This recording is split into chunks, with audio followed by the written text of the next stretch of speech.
Bienvenidos al programa número 6 de Afueu Celta. Vale, ¿sobre qué va este programa? Pues teniendo en cuenta el día en que estamos grabando este programa y el día en el que se está subiendo, que ya todo en el mismo día, podéis haceros una idea. Este programa va sobre el 8M y sobre el feminismo.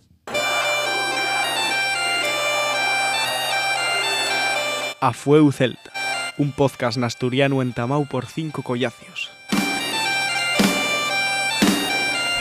Presentado por Martín Peña y grabado por Pablo Granda.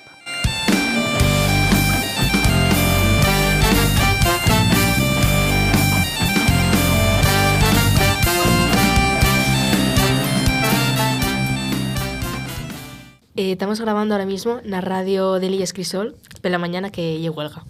Pues sí, hay huelga, entonces lo que estamos haciendo es aprovechar este día de huelga para no ir a clase como tal, pero venir al instituto y aprovechar para grabar aquí. Vamos a tener muchas entrevistas pequeñas, una encuesta a la gente del patio y luego yo voy a daros datos entre entrevista y entrevista. Pues sí, también decir que este programa no va a ser al 100% en asturiano, por lo que pedimos disculpas, pero al tener tantos invitados, pues tampoco queremos facellos falar en asturiano sin un tan avezaos. Este programa va a ser más bien un amestau o incluso bastante castellanizado. Marina va a presentar este programa con nosotros, porque Afueu Celta y 1001 razones. Y 8 de marzo y lo que toca, ¿no? Y ya por último, vamos a tener muchas entrevistas pequeñas y bueno, vamos a tener datos de Marina, como ya he dicho, entre entrevista y entrevista. Así que arrancamos con Afueu Celta.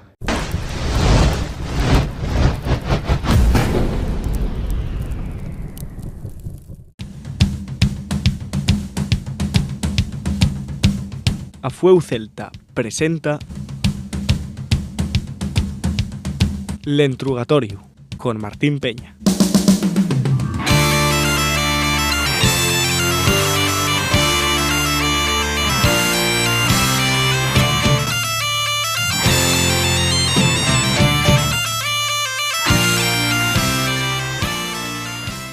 Bueno, y ya tenemos aquí la primera entrevista. Esta entrevista, fíjate, es curioso como la primera entrevista del día 8 de marzo llega a un home. También tenemos que decir que es el único, va a ser el único que tengamos güey aquí. Pero bueno, él es Sergio, es profesor de historia en este instituto y va a explicarnos un poco pues lo que es la historia del feminismo y el origen pues de este día, del 8M. Muy buenas. Bueno, pues no hay una unanimidad en cuanto a lo que es decir el día exacto de cuando empieza el feminismo, porque si hablamos del feminismo podríamos hablar perfectamente de la mujer de Julio César, de la mujer de Pericles en Atenas clásica, de Hipatia de Alejandría, por ejemplo, que son grandes mujeres, de Safo, la poetisa también de la antigüedad, que son grandes mujeres que ya destacaban, a pesar de que estaban también viviendo en un mundo muy, muy de hombres, ¿no? Si nos vamos a la Edad Media, pues habría muchas mujeres también, pero bueno, podríamos destacar, por ejemplo, a Leonor de Aquitania, una gran gobernanta y junto con Blanca de Castilla, pues muy protectoras del mundo de la cultura, aunque cualquier dama en la Edad Media hablaba mucho de ese tipo de protección y de cuidado de los hijos y que eran las que sabían latín y demás.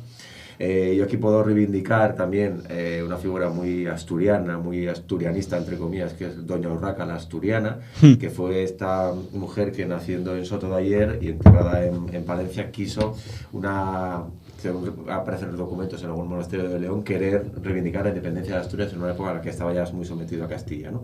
Pero en una época más moderna, aunque entre medias podríamos hablar también pues, de mujeres pintoras, de mujeres de la familia Medici o bueno, de este ámbito también de la edad moderna, pues todo empieza un poco en la revolución industrial, ¿no? Las malas condiciones de trabajo que tenían las mujeres y los niños pues hacía que ahí, por ejemplo, en Nueva York en 1857 pues se saliera a protestar las trabajadoras de una fábrica textil, que suele ser lo que se considera un poco el inicio por las malas condiciones del sector. Pero no solo lo hicieron allí, porque más adelante en Alemania también, en Stuttgart, relacionado con un movimiento de mujeres socialistas, con Clara Zetkin, después, 3 años después en Copenhague, en un foro internacional de mujeres socialistas, pues no era un 8 de marzo, pero se protestaba por esas condiciones malas de trabajo que tenían. Luego eso se extendió pues, a Suecia, en Rusia, y es muy interesante importancia el papel de las mujeres en la Revolución Rusa en 1917, divulgando ideas, colaborando en imprentas para divulgar los folletos de las ideas un poco que era Lenin un poco el que las trataba de explicar, y ese papel específico de las mujeres que también estuvieron asaltando el Palacio de Invierno en el Domingo Sangriento, siempre para defender a sus hijos y un poco el futuro de esa nación, ¿no? Lo que pasa que luego, bueno, está un poco también manifestaciones muy grandes que hubo, por ejemplo, posteriormente en Nueva York, donde 15.000 mujeres delante de la Casa Blanca ya protestaban por las malas condiciones de trabajo que había, ¿no? Y quiero recordar aquí, como vosotros bien sabéis, que ya cuando la Primera Guerra Mundial las mujeres eran las que fabricaban las bombas, las que fabricaban los misiles, las que por eso luego tenían, según nos dicen los documentos, problemas estomacales, problemas de influencia a la hora de poder quedarse embarazadas, pero los hombres combatían en las batallas y las mujeres eran las que hacían las bombas, ¿no?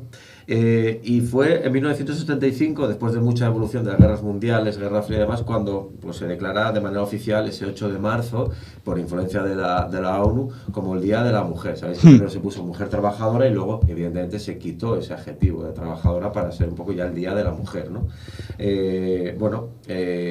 Aquí hay que finalizar un poco este recorrido, me parece, con la importancia que es toda la lucha para que las mujeres pudieran acceder al voto, que es decir, que fuera universal. Pero entonces, todo lo que nos contaron siempre del origen del 8M como este incidente en una fábrica textil, ¿no? Entonces, tú dices que como un conglomerado de manifestaciones y tal, y que pusieron ese día 8 de marzo como podrían haber puesto cualquier otro. Sí, como una consecuencia de toda esta suma de conflictos o de situaciones que yo empecé en la antigüedad por mencionar nombres que creo que tienen que estar en la memoria colectiva y en la cultura general, pero sobre todo el punto de inflexión es la revolución industrial.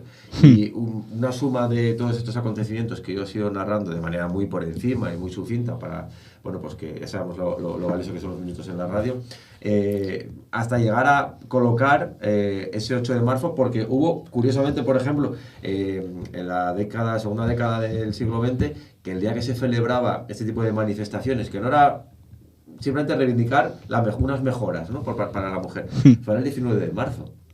Sabemos que en España que el día es el 19 de marzo, es el Día del Padre. Es muy curioso, el día de San José. Pero claro, ¿eso dónde lo hacían? En Alemania, en Austria, en Dinamarca, en Suiza. Se quiso hacer algo también en Estados Unidos. Y quedó ahí como el mes de marzo, y como el 19 no, pues se retrasó al día 8. Podrían haber puesto otro día. Si lo importante es, creo que estaremos todos de acuerdo, no un día, todos. Deberían ser todos, reivindicar el papel de la mujer y el papel de los buenos hombres que hay, una igualdad de trato, de salario, de trabajo, de ideas, absolutamente en todo. Igual que las parejas, sean de hecho, sean matrimonios civiles, tienen que ser equipos, son equipos, la mujer y el hombre y la mujer, para las casas, para los hijos, para lo que sea, pues eso es lo que se tiene que reivindicar. Y no un 8 de marzo, sino del 1 de enero al 31 de diciembre y día tras día, año tras año. Lo que pasa es que, claro, todo esto va sufriendo unas evoluciones y es así. Yo lo que creo que también es muy importante, lo que te decía, lo del voto femenino. Y curiosamente, todo el mundo sabemos lo de Clara Campoamor, Victoria Kent en España, con la Constitución del 31, pero fue en Polinesia donde, en primer lugar, se dijo, oye, ¿por qué la mujer no puede votar en condiciones parecidas a la del hombre? Estamos hablando de 1838. Es bastante tarde en la historia, pero bueno, mejor que nada. Luego Estados Unidos. Y después, el primer país que de verdad permitió que las mujeres votaran de verdad, como cualquier resto de personas que había, fue Nueva Zelanda, en 1893. Es decir, en el siglo XIX es cuando se mueve un poco todo. Hoy en día, prácticamente todos los países del mundo, aunque hay alguno todavía de ámbito árabe, talibán y demás que no lo permite, tiene el sufragio universal, unas condiciones de voto iguales, y aquí vamos consiguiendo avances, porque el último fue Arabia Saudí. En 2011, me acuerdo yo que lo vimos el otro día precisamente en clase. Es muy curioso, ¿eh? Entonces que tengamos en cuenta esto, porque yo creo que el trayecto es apasionante, quedan muchas cosas por hacer, pero lo importante es que se ha conseguido es que aquí ya no hay silencio, la mujer afortunadamente ya no se queda en silencio y ya ha conseguido romper todas las barreras, y lo que le falte por conseguir lo va a terminar por conseguir. Y entonces, eso es lo bueno. El proceso es largo y queda, pero que no solo sea para un único día, que los 8 de marzo sean todos los días del año. Falando así de votos, ¿cómo se consiguió el voto femenino en España? Bueno, lo avanzaba hace un momentín, ¿no?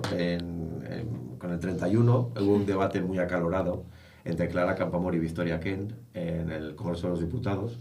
Y Clara Campoamor es la que definitivamente da ese impulso, porque digamos que afirmaba que todas las mujeres, independientemente de su clase y condición y de su formación, tenían derecho al voto. Yo creo que eso estamos todos de acuerdo. Victoria Kent promovía otro tipo de cosas, ¿vale? En el sentido de que entendía que las mujeres que eran obreras o las mujeres que no tenían formación, que quizá no tendrían que dedicarse a obtener ese derecho a voto, porque consideraba que si las iban a engañar. En fin, al final fue Clara Campoamor un poco la que se terminó por imponer, pero es muy apasionante el leer detenidamente ese duelo dialéctico en el Congreso entre dos mujeres, que aunque una defendían los dos la necesidad del voto femenino, pero esa matización de clase social mató un poco a Victoria Kent y promulgó más en la memoria colectiva a Clara Campoamor, pero es apasionante que al final fueran ellas, dos mujeres, en el año 31, en España, las que debatieran acaloradamente, además, siendo protagonistas totales en un mundo tan de hombres, tan político como es la política española de antes y ahora, conseguir ese derecho al voto, ¿no? Por eso Clara Campoamor estaba muy presente, mucho más que Victoria Kent, y fue a partir de ahí, y que fuera un sufragio universal total y absoluto, que no dependiera de otras consideraciones. ¿Qué pasa? Que luego tuvimos la época un poco negra en la historia de España, en la que con la época franquista, pues claro, las mujeres tenían un papel de exclusivamente amas de casa, no podían cobrar un salario, dependían absolutamente de todo, decisiones personales, incluso de su marido, de su padre, de sus, incluso a veces hasta de sus hijos. Casi no se les permitía tener trabajo, casi no se les permitía nada más que la compra, planchar, lavar, es decir, era un mundo como muy marginal. El avance que se consiguió con la República se estropeó después, y después ya evidentemente al volver con la transición española, después de la muerte del dictador Franco, pues eso cambió por completo, y aunque ha ido constantemente teniendo que conseguir avances, pues hemos llegado a este punto en el que todo el mundo tiene derechos, independientemente de su clase social, de su constitución, de su trabajo.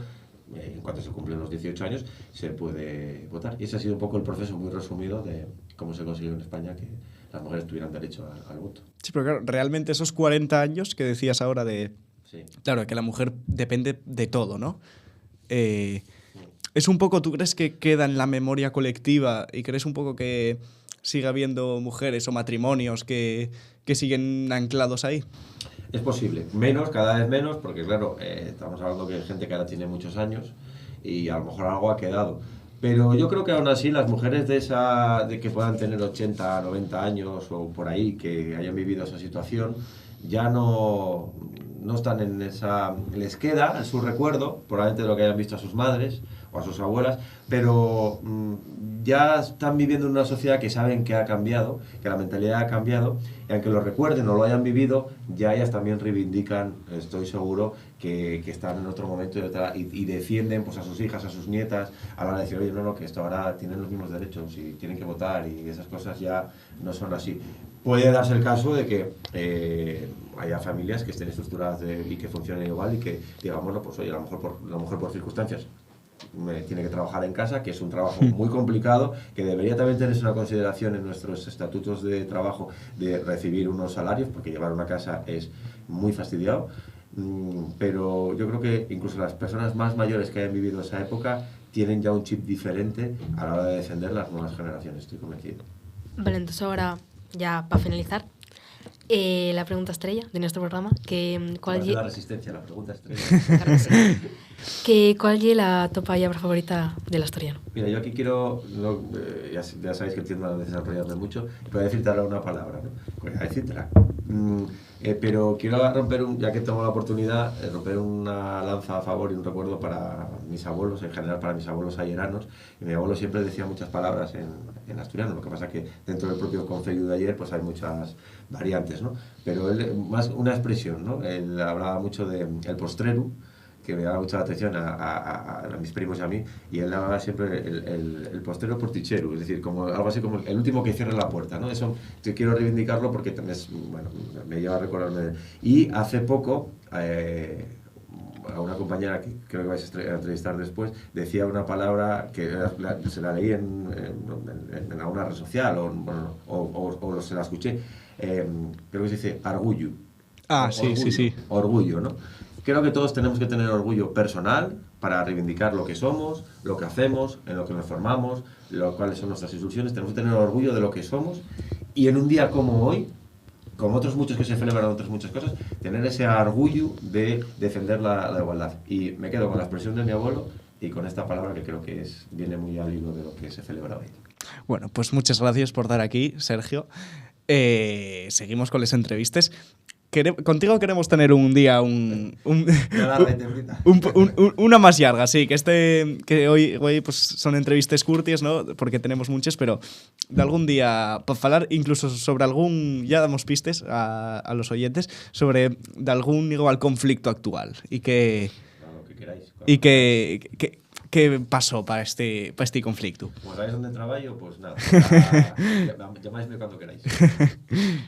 Bueno, ya sabéis que yo voy a estar diciendo un poco unos datos entre entrevista y entrevista, ya que yo hoy no tengo sección, y como el programa entero.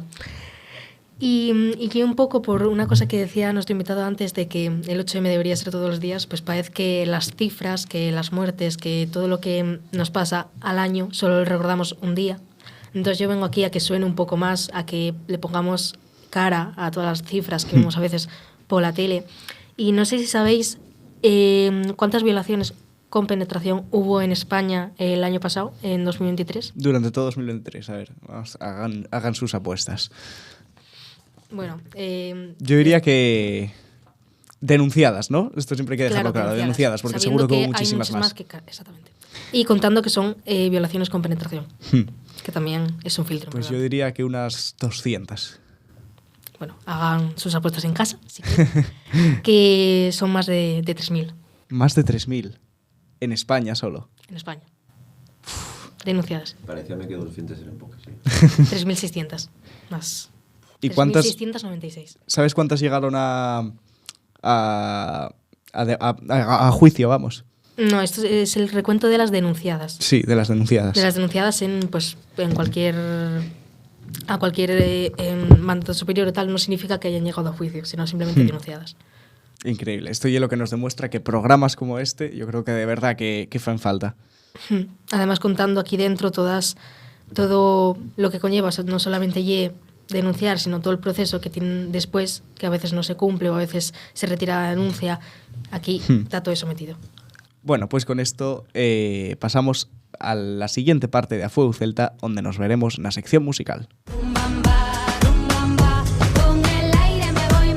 A Fuego Celta presenta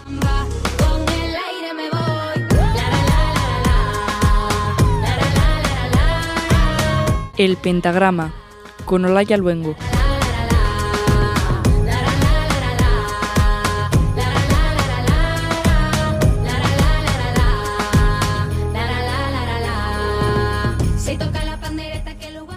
Y seguimos, y después de la entrevista más histórica de este programa de Güey, pasamos a la sección musical, donde no va a tener muchos cambios, solo que van a ser canciones nada más que feministas.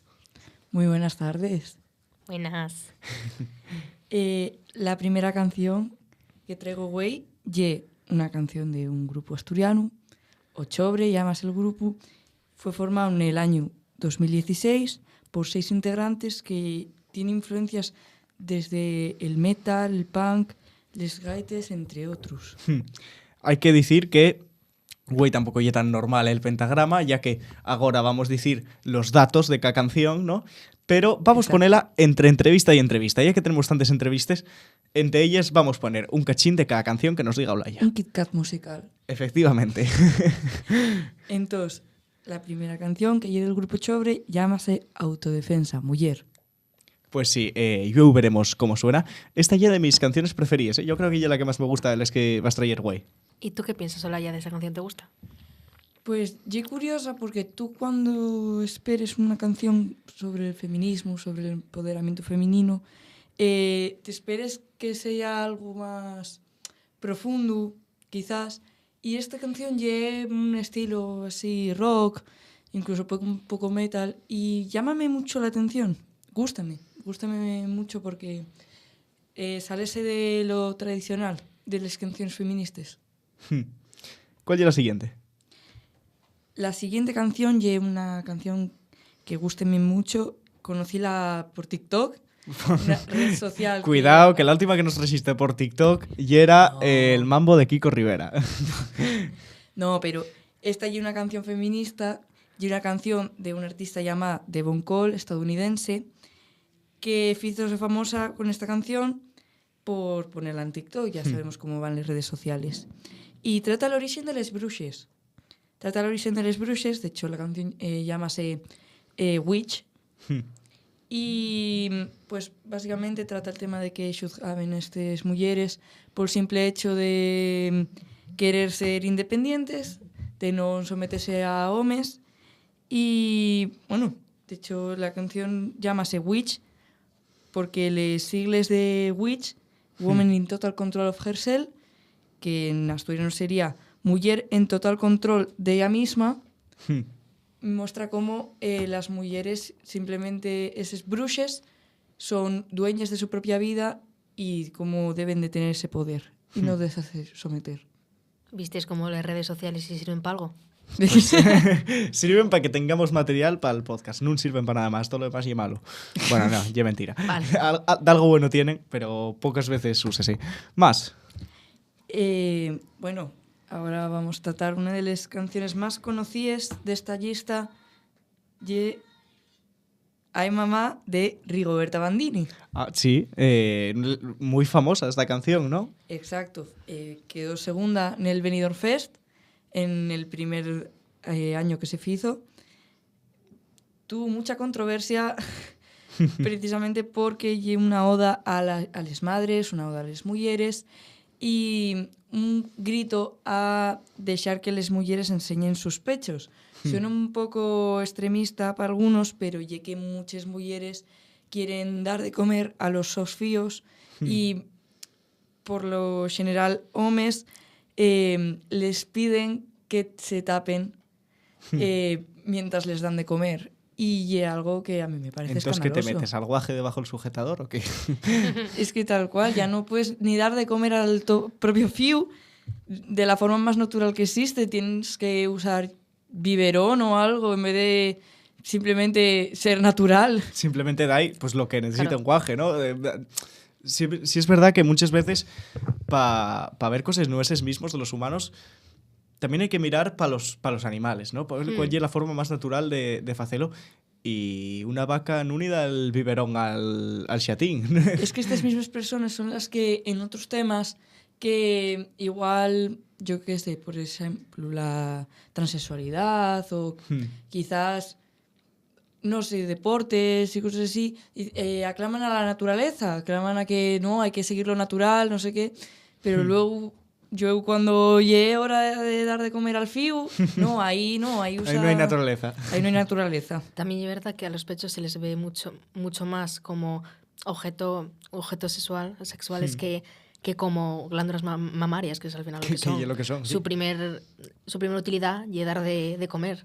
Exactamente, es que se muestra como una diferencia sexualizándolas en el momento, por ejemplo, de ir a la playa o de ir por cualquier lado, que cuando un hombre muestra sus pechos no hay ningún problema. Hombre, bueno, a ver, ya que nosotros no tenemos.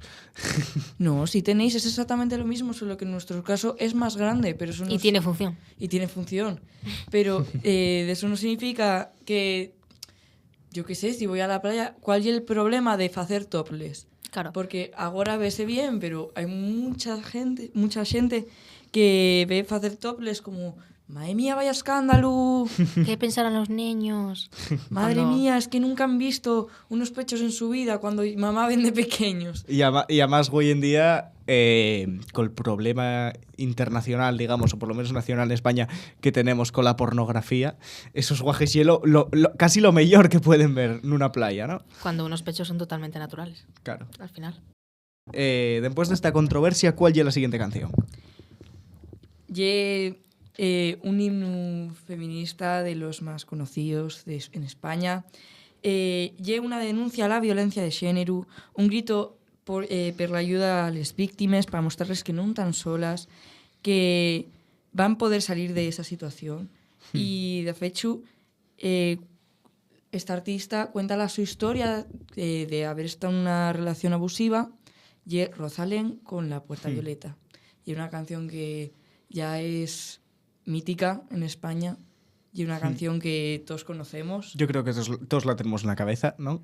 Sí, pero muy poca gente y es la que sabe que no es solo una canción feminista, y una autobiografía sobre ella misma. A la mía me gusta muchísimo Rosalén. Sí, yo creo que Rosalén ya la típica que gusta a toles más. Sí, sí, Cuando sí. te fais más, Sí. pues Empieza a aprendes a gustarte. encontrar cosas que no dan en el su sitio. O sea, encontrar cosas es lo típico de como vaya yo lo encuentre. Sí. Y escuchar Rosalén. Yo creo que son las principales cosas, ¿no? Un poco de la mano. Pues sí. Yo creo que si mandaremos a una ma a buscar el Santo Grial, aparecía. No tengo ningún tipo de duda. Podríamos hacer algún experimento de... Un día hacemos un especial Yo creo que... de eso. un especial más. Un especial ma. Bueno, aunque también el hecho de que sea la madre la que encuentra las cosas tiene un trasfondo también un poquitito machista, si lo miramos. Pues sí. Mira, micromachismos. Ya, Pues sí, Porque son estás ellas. hablando de que son ellas las que le recogen las cosas y por eso saben dónde están, y son ellas las que acudes a por ayuda cuando tienes un problema en el ambiente de casa. Pero bueno, no nos Pues vamos a sí, meter aquí. vaya zasca que me acabas de dar. La Gústame verdad, mucho. Acabo de callarte. Uf, ¿Cuál es el siguiente cancio? Vamos a cambiar de tema. sí, anda. Y finamos ahora con otra canción en asturiano y una canción del artista Silvia Quesada, una artista de Brañameana, ganadora del premio a mejor disco de otras escenas. Y bueno, y una artista que entamó a hacer música de bien moza y trae la canción La Mesma Revolución, una canción feminista que fala sobre que las mujeres somos mucho más de lo que se piensa la sociedad. Pues sí, yo esta conozco también. Ujú. Y sí, parece una canción per guapa que sin duda, yo vamos a escuchar. Esto es... a ver, Marina, ¿decimos de quién son o que el público adivine? Que el público adivine. Que el público adivine. Vamos a deixarlos un poco de trabajo. Que escuchar un podcast no llena más que, Claro. que estar ahí sentado Hay escuchando. que interactuar. Pues sí.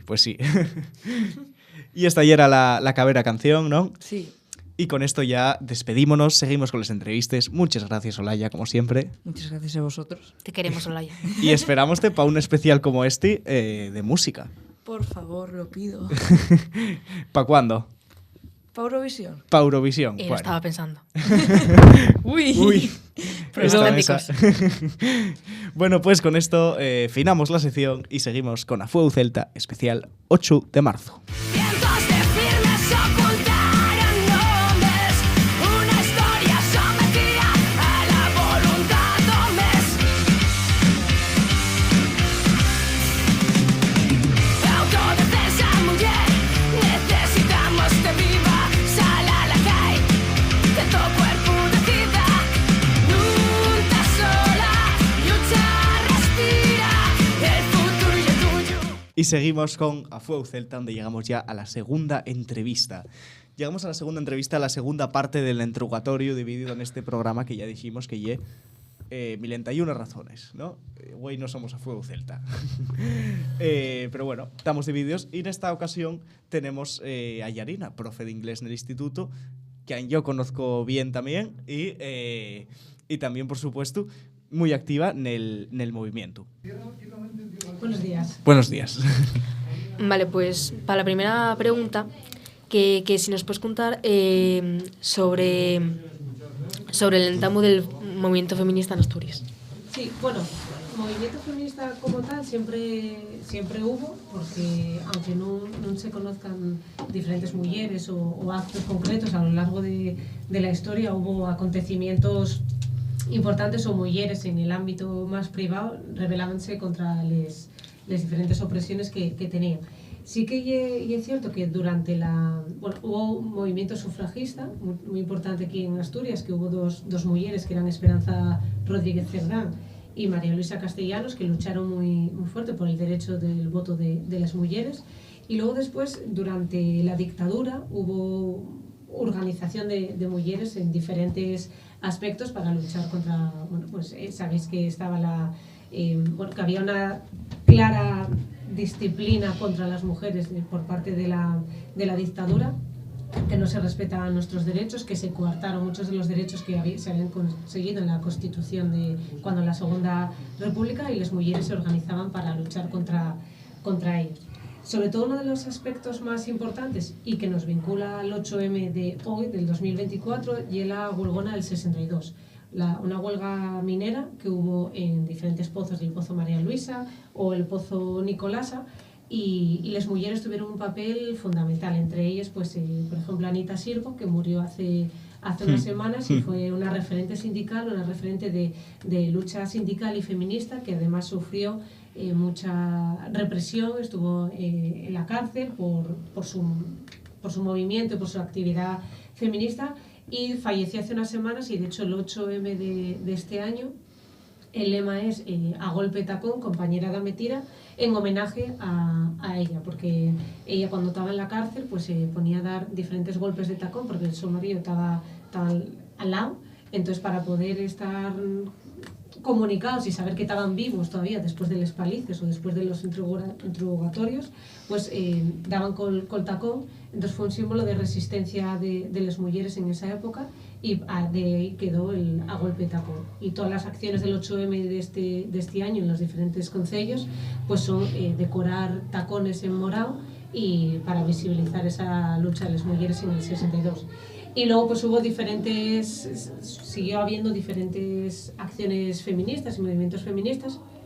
Uno de los aspectos fundamentales fue, justo ya después de la dictadura, en el 76, se creó la Asociación Feminista de Asturias, que fue un poco donde aglutinó los diferentes movimientos, las diferentes asociaciones de mujeres que había hasta el momento, y pues a partir de ahí siguió habiendo más acontecimientos. Otro hito histórico reciente fue el Tren de la Libertad, que no sé si os sonará de algo, ¿no? Pero bueno, cuando el ministro Gallardón intentó modificar la ley del aborto para quitarnos derechos, pues la sociedad española en su conjunto se movilizó, y la asturiana en concreto, organizándose el Tren de la Libertad, que lo que consiguió fue que el ministro lo echaran del gobierno, y demostrando que la lucha sirve, que si nos organizamos y salimos a las calles, pues sirven.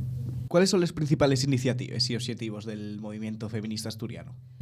Bueno, pues sobre todo reivindicar y visibilizar los derechos que nos faltan, los derechos que quedan por conquistar, y visibilizar la lucha feminista en todas sus vertientes. Pues, por ejemplo, que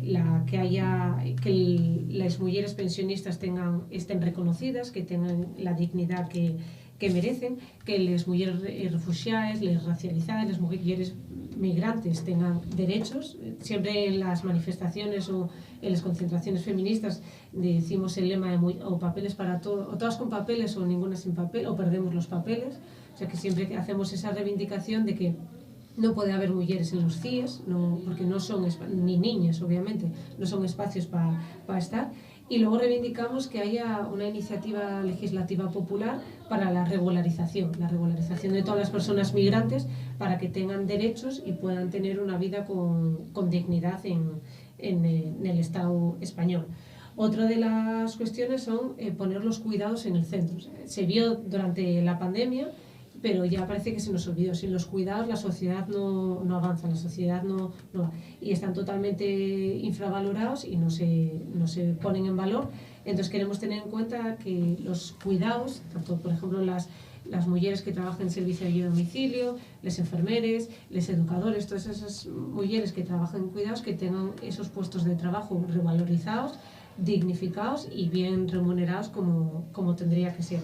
O, por ejemplo, queremos que haya una educación pública feminista en la que la coeducación sea realmente real y que no sea simplemente un papelín que aparezca allí. Esos son como algunos de los objetivos del movimiento feminista. Claro, porque en relación a lo que te decías antes, está claro que no es lo mismo ser mujer en España y ser blanca y heterosexual que vivir en Guatemala, ¿no? Por ejemplo, y ser de indígena y lesbiana o bisexual o lo que sea, ¿no? Claro, está claro que aquí hay la normativa, ¿no? Es blanca, se dice cuando los hombres, ¿no? Hombre blanco cis hetero, pues lo mismo puede cambiar. Obviamente tenemos más discriminación que los hombres blancos cis hetero, pero las mujeres blancas de clase con un nivel socioeconómico más o menos bien, sin precariedad laboral, que somos heterosexuales, que somos más o menos normativas, muy entre comillas,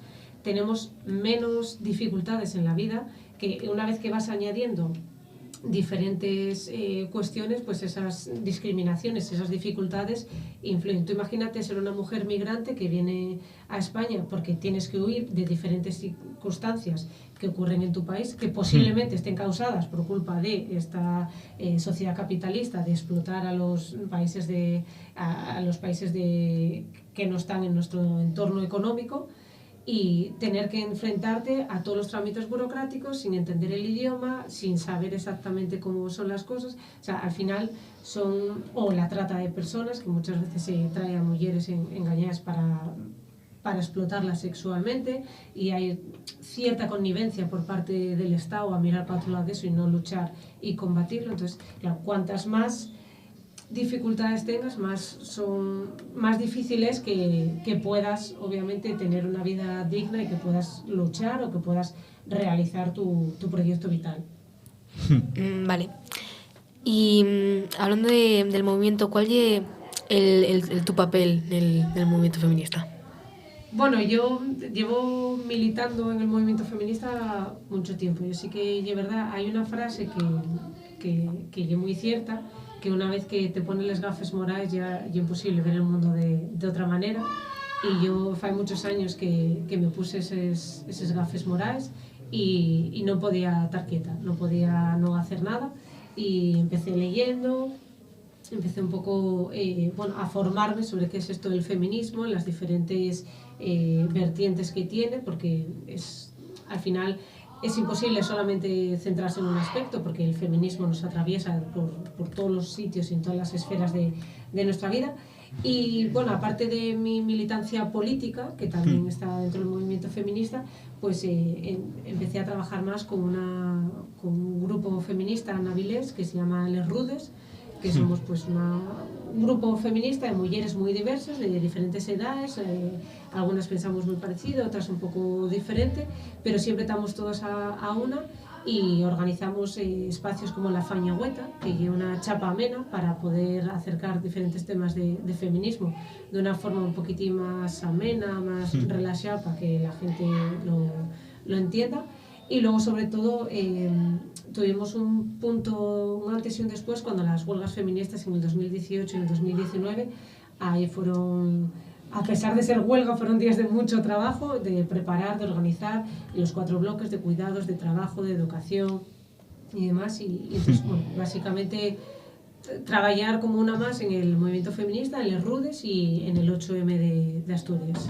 Yo curioso, sí, cómo cambian los aspectos de la huelga, ¿no? Que teóricamente una huelga y no ir a clase, no ir a trabajar para hacer más todavía, ¿no? Pero como hoy en día va mudándose ya ese significado de huelga como puente, para palmar con el fin de semana.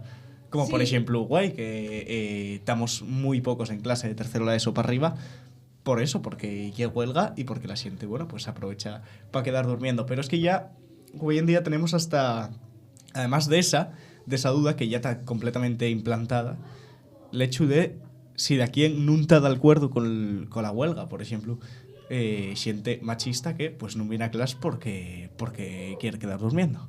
Entonces ya tenemos esa doble moralidad. Ya no solo quiere quedar durmiendo en casa, sino ya estar de acuerdo con lo que lleve la huelga. Claro, ahí está un poco la crítica, entre comillas, de que muchas veces no vale hacer huelga por hacer, sino que hay que tener una concienciación previa. Tú lo que tienes que hacer es explicar por qué hay una huelga feminista, por qué hay una huelga el 8 de marzo, y para precisamente animar a las gentes a movilizarse. La huelga y ir a las concentraciones. Hoy nos vemos en la Filguera a las 7 de la tarde en la manifestación convocada por el 8 de Asturias, y sobre todo aprovecharlo realmente para reivindicar y sacar esa lucha a la calle. Nosotros, por ejemplo, en las primeras huelgas feministas, el primer año, como no había apoyo de los sindicatos mayoritarios, se hicieron parones de 2 horas, no me acuerdo si era de 12 a 2 o de 10 a 12, no me acuerdo, en los centros de trabajo. Yo me acuerdo en el instituto en el que estaba, muy pocas mujeres hicimos ese parón. Al año siguiente la huelga se hizo, la huelga de 24 horas, y fue un éxito rotundo. ¿Qué pasa? Hay muchas mujeres también que están en temas de cuidados, que no pueden durante 24 horas dejar a la persona que están cuidando sin atender. Ahí decíamos que los hombres tomaran un poco esa iniciativa y cubrieran ese papel. También hacíamos el lema gracioso, ¿no?, en las manifestaciones de Manolo, Manolito, y te haces la cena tú solito, como para que seas capaz de hacerte la cena y cuidarte a ti mismo sin que estemos nosotras detrás. Pero sobre todo yo creo que la importancia es, además aquí en el ámbito educativo, en los institutos, concienciar previamente. Nada sirve hacer una huelga y convocarla, para eso, como dice Martín, para que sea un puente o para que haya gente que quede en casa, sino que hay que preparar y, bueno, concienciar. Y el podcast que hacéis de Fuego Celta pues es muy buen ejemplo. Estáis faltando a clase, pero estáis haciendo algo productivo real por el movimiento feminista. O sea que eso está muy bien. Bien. Ahora con la pregunta estrella, otra vez. ¿Cuál es la topa llavar preferida del asturiano? Pues a mí me gustan mucho Snalar o Naguar. No sabría con cuál quedarme de los dos, pero Snalar porque me tiene ese viso de libertad, ¿no?, de movimiento, de abrirle sales, de poder seguir y ver todo de una forma diferente desde el aire. Y Naguar porque tiene ese sentimiento también de añoranza, de que es algo, que es tenerlo, echaslo de menos, y Nahu es por esa persona, por esa cosa, por ese sentimiento, ese momento que viviste. Entonces son un poco esas dos las que no sabría con cuál quedarme. Pues con esto ya bueno, el dato de entre entrevistas.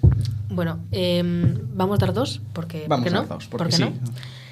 Y son así noticias... Porque queremos y porque podemos. Exactamente. Son así noticias que a mí llamaron mucho la atención cuando les conocí, y quiero compartirles para que veáis. Antes hablábamos de las violaciones en España, ¿no? Bueno, pues que sepáis que dos de esas que habíamos contado, en este caso no, porque son de este año, y es que el mes pasado la Policía Nacional detuvo a José Raúl, que es un señor de 43 años, que estaba acusado de agredir sexualmente a 2 mujeres de 100 y 90 años en la residencia pública de Moscatelares, en San Sebastián de los Reyes. Para que veáis que ni jóvenes, ni niñas, ni en las residencias se puede una salvar. Que el argumento de que es que vamos provocando, pues no, claramente Dime tú. esto es una cuestión Además, estructural, claro, de poder y de ejercer la primera señora, la que tenía 100 años, que fue la primera en dar la voz de alarma, al principio no se le creyó, porque además de que no podía explicarse bien, porque estamos hablando de 100 años. Claro. Y es coger la valentía de salir, de llamar a tu enfermera y de decirle que esta persona te ha hecho algo. Además, imagínate que te llaman un día de la residencia, los familiares, y te dicen, no, acaban de violar a tu abuela. Esto mi abuela, pero... ¿Esto qué es? Y cuando esta mujer dio la voz de alarma fue cuando la otra pudo también confirmarlo, y fue cuando se tomó en serio. Y la otra, ya que hemos topado con 100 años y 90, vamos a bajar totalmente, no en España y en México, pero Manuel Alejandro Martínez Vitela y un juez que exculpó a un hombre que estaba acusado de abusos contra una niña de 4 años, y excusó a este paisano porque la criatura, la niña de 4 años, no recordaba ni la hora ni lugar en la que le habían quitado la infancia. Pues, a pensar. La justicia patriarcal y cómplice. Pues sí. 4 años, yo con 4 años. Pasamos ya con la siguiente entrevista en este especial de 1001 razones en el 8M. Rumor on the street is that her apples are delicious. The jury said she's charming, but her exes say she's wicked. I swear to God, I saw her howling at the sky. She ain't out to get you, but she's better on your side. And she don't wanna be anybody else. She's a woman in total control of herself. It's such a wonder. Y seguimos con las entrevistas de este especial del 8M. Y ya después de Sergio, que nos cuenta, pues eso, los inicios históricos, ya después de Yarina, que nos contó lo que y el movimiento feminista en Asturias, tenemos a Carmen, y era la única entrevista que vamos a tener per teléfono, pero ya que ya era necesaria, ya era el único aspecto que nos queda. Buenas. Hola, buenas, ¿qué tal? Bien, bien. Bueno, lo primero, muchas gracias por haber contado conmigo para este especial, porque me parece maravilloso el trabajo que estáis haciendo y vamos, ojalá que hubiera, bueno, pues más chavales y chavalas que se unieran a hacer, pues eso, esto tan guapo que estáis haciendo. Así que nada, a ver, contadme. Bueno, pues mira, la primera pregunta que tenemos es ¿cuáles son las diferencias entre feminismo radical y liberal? Que son más o menos las dos corrientes que hay ahora mismo, ¿no?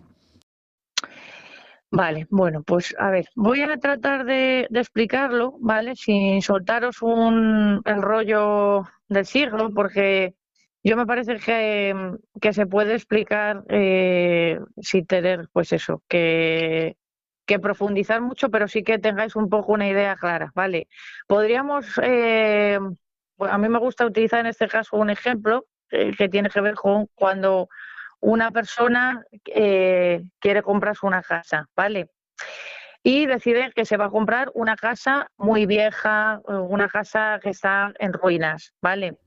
La casa que está en ruinas, en este caso, sería, o está simbolizando lo que es el machismo, ¿no? Y tú te compras la casa y puedes decidir o hacer reformas en esa casa, ¿vale? Sí. Que para mí, luego os explicaré qué sería, las reformas serían el feminismo liberal, o directamente puedes decidir tirar la casa abajo, ¿vale? Y empezar a construir tu propia casa como tú la quieres de nuevo, desde la base. Que eso sería, o simbolizaría con eso, el feminismo radical, ¿vale?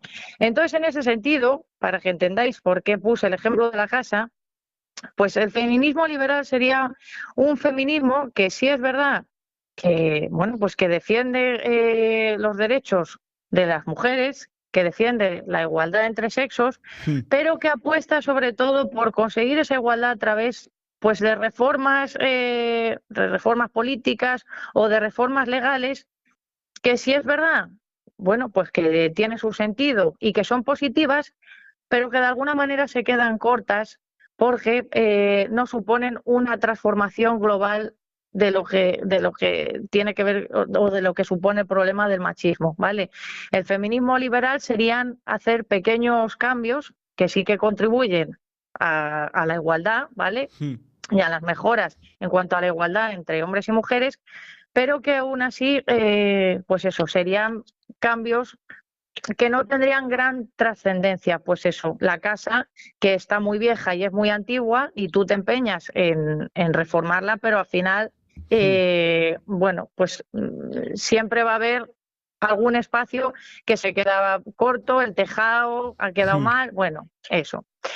Entonces, básicamente sería un poco eso, entender que el feminismo liberal también se centra sobre todo en que el problema de la desigualdad tiene que ver con las personas o sea, a nivel individual, ¿vale? No tiene que ver con una estructura. Luego entenderéis a lo que me refiero con estructura cuando os hable de feminismo radical. El feminismo liberal estaría más bien centrado en que el problema de la desigualdad tiene que ver con las personas a nivel individual, ¿vale? No tiene que ver con una estructura, no tiene que ver con un sistema, ¿vale? Entonces, en ese sentido, le somete a responsabilidad del problema del machismo y de la desigualdad más bien a las personas individuales y no tanto, o sea, no pone tanto énfasis en lo que tiene que ver con el sistema y con lo colectivo, ¿vale? Y el feminismo radical, si no me equivoco, es una corriente que además no, bueno, es de alguna manera un poco más cercana, rota por los años 60, es un feminismo que está más orientado a tirar la casa abajo, esa casa antigua y vieja que es el machismo, y construir una nueva desde la base, ¿no? Entendiendo que el problema del machismo tiene que ver con una estructura que en este caso llamamos patriarcado, que habréis oído hablar de esa, bueno, habréis escuchado esa palabra un montón de veces, que patriarcado al final tiene que ver, pues o sea, es algo tan simple como una estructura que es la que soporta pues esas relaciones de desigualdad. Es decir, que si tú partes del feminismo liberal y haces pequeños cambios, está muy bien, pero si no rompes la base de todo, que es el sistema, quizás no te sirven a largo plazo esos cambios. Entonces, el feminismo radical, ¿qué dice? ¿No? De manera sencilla, vamos a cambiar todo desde la base, vamos a cambiar cómo es la manera en la que se relacionan los hombres y las mujeres, cómo se relacionan con el mundo, cómo funciona el sistema, cómo nos afecta el sistema a las personas, entendiendo que la responsabilidad de que exista el machismo no tiene que ver con las personas solamente, sino con una estructura superior, ¿no? Que defiende ese machismo y que lo está protegiendo de alguna manera.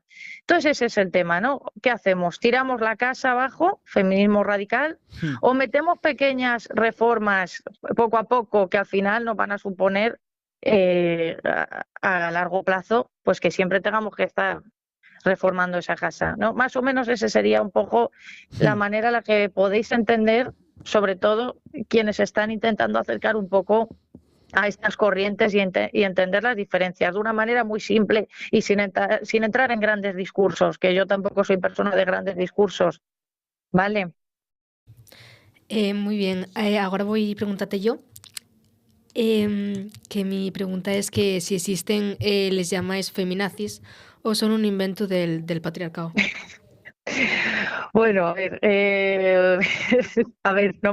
me da un poco la risa. A ver, la feminazi, por supuesto que supone un concepto que tiene que ver con desprestigiarnos, no con desprestigiar el feminismo. ¿Cómo se desprestigia a una persona o a un grupo?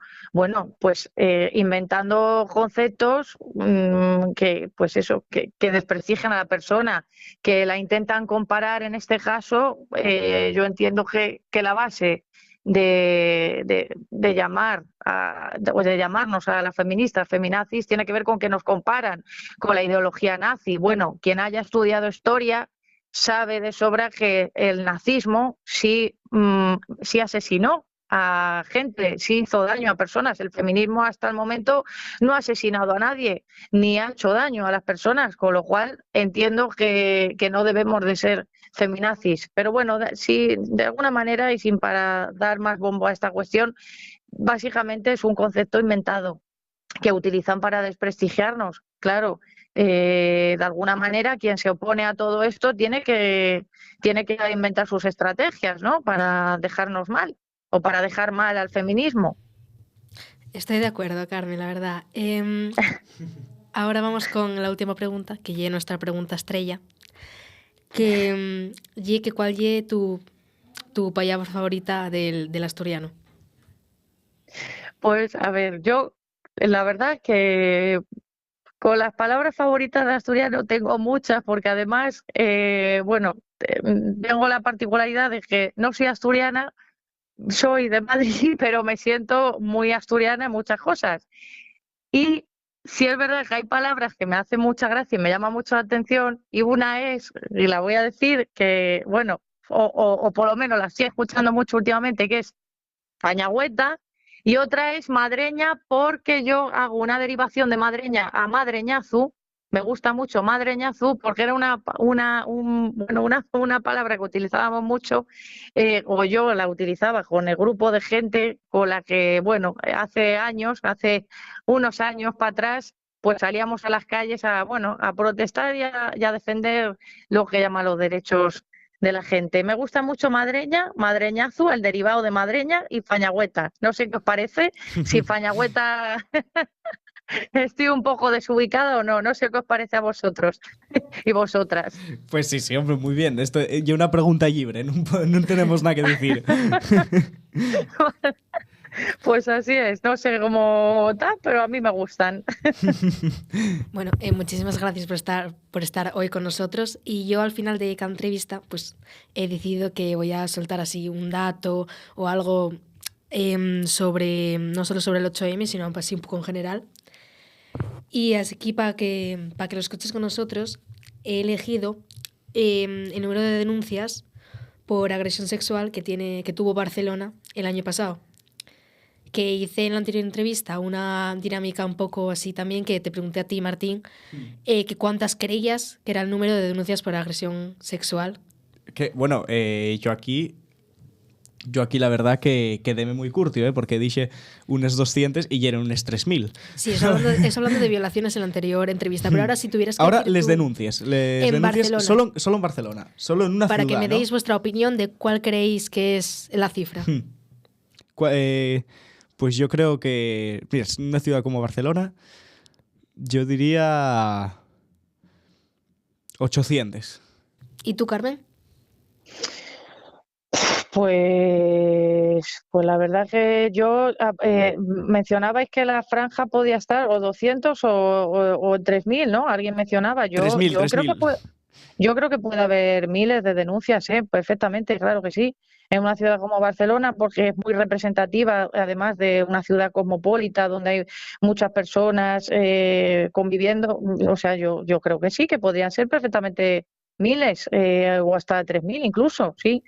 Pues andas mal, porque el año pasado, 2023, en Barcelona, hubo el número de 1.100 denuncias, más cortamente 1.099 denuncias, quiero decir, denunciadas, no lo que pasó realmente. Que igual son el doble, exactamente, en realidad, ¿no? Denuncias Claro. que, si hacemos así un poco de matemáticas, son 3 al día. Uf. Claro, antes con 3.000 falábamos de... 3.000 son en España, ¿eh? Sí. Falábamos más de 100 violaciones cada año, al día. O sea, más de... impresionante. Bueno, pues con esto despedímonos de ti, Carmen. Muchas gracias por estar aquí. Nada, gracias a vosotras y podéis, encantada de haber participado. Vale, mucho Bueno. ánimo y lo dicho, gracias por vuestro trabajo. Nada. Muchas gracias. Venga. Y ahora nos luego. vamos de aquí nos vamos directamente al patio, donde haremos una encuesta a las mujeres que nos encontremos por él, sobre todo profesoras, pero también alumnas. Nos vamos al patio, os ponemos el fragmento de la encuesta y luego volvemos a comentar los datos. Buenos días. Buenos días. ¿Alguna vez has vivido o has tenido una experiencia cercana muy machista o sexista? Pues muchas, sí, muchas. A ver, ¿cuál te puedo decir? Pues por ejemplo, una cosa que a mí me ofende muchísimo es que vayas conduciendo con el coche y haya un hombre que te diga lo que tienes que hacer, cómo tienes que aparcar o cosas Totalmente. así. Y además que yo qué sé, que a lo mejor yo no soy de Fórmula 1, pero podría serlo, ¿no? Pero Claro. que me tiene que decir nadie cómo tengo que hacer yo nada. ¿Y conoces alguna víctima de agresión sexual o algún agresor? No, personalmente no. Mediáticamente, muchos sí, evidentemente, pero personalmente tengo la suerte de que no. Muchísimas gracias. A vosotros. ¿Y vosotras? ¿Conoces alguna víctima de agresiones sexuales o algún abusador? Perdón. No, Muy bien. ¿Y si alguna vez has vivido alguna situación sexista o machista en tu vida? no, Vale, gracias.